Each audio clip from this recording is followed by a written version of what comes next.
Well, a snap presidential election is underway in Iran roughly a month after the former president died in a plane crash. The contest is among three candidates. One vows to seek friendly relations with the West. The others are hardliners. The voting comes amid massive tension in the Middle East over Israel's conflicts with Hamas and Hezbollah, both groups which are armed by Iran. Despite the voting, the supreme leader still has final say on matters of state. And for more, we turn to Dr. Farhad Rezaei, Senior Research Fellow at the Philos Project and an expert on Iran. Farhad, great to be with you again. So tell us a little bit more about the top candidates here and who seems to be favored in this race. Well, there are four candidates running for presidency in Iran. Saeed Jalili, who is Khamenei's representative in the Supreme National Security Council. Mohammad Baqir Qalibaf, who is an IRGC commander and the current speaker of the Iranian Majlis. Then we have Masoud Pezeshkian, who presents himself as a reformist. And then the last one is Mustafa Pur Mohammadi, a former minister of interior who played a key role in the mass execution of political prisoners in 1988. And I think none of these candidates that you just mentioned favor a better relationship with the West.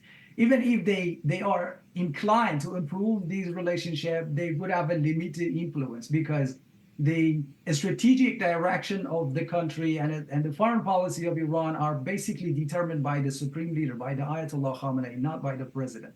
President in the Islamic Republic basically holds a symbolic position and does not have the authority to alter the country's relationship with the West.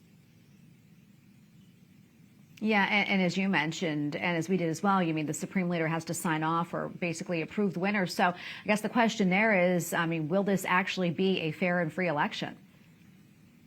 Well, we shouldn't actually expect a meaningful change because elections in Iran have historically not been free or fair. The totalitarian regime under the Ayatollah Khamenei exerts a tight control over the election process through two key institutions.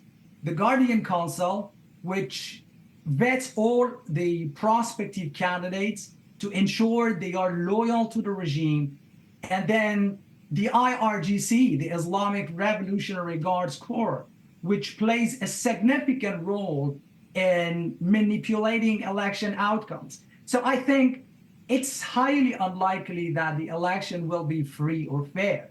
The IRGC and the Guardian Council are expected to continue to their practice of manipulating the election outcome to ensure that only candidates loyal to Ayatollah Khamenei and the regime hold power. And what do you think, quickly, what will the election results, what do you think it will mean for the people of Iran?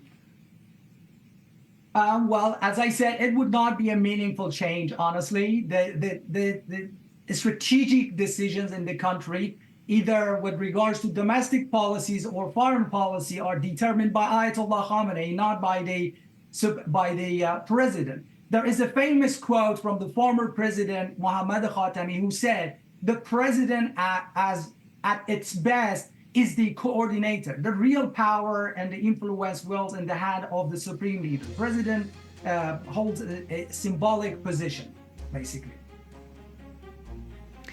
Yeah. Well, Dr. Rezaei, thank you so much for coming on. So much more we could talk about, but we have to leave it right there. We appreciate your time as always. Thank you very much.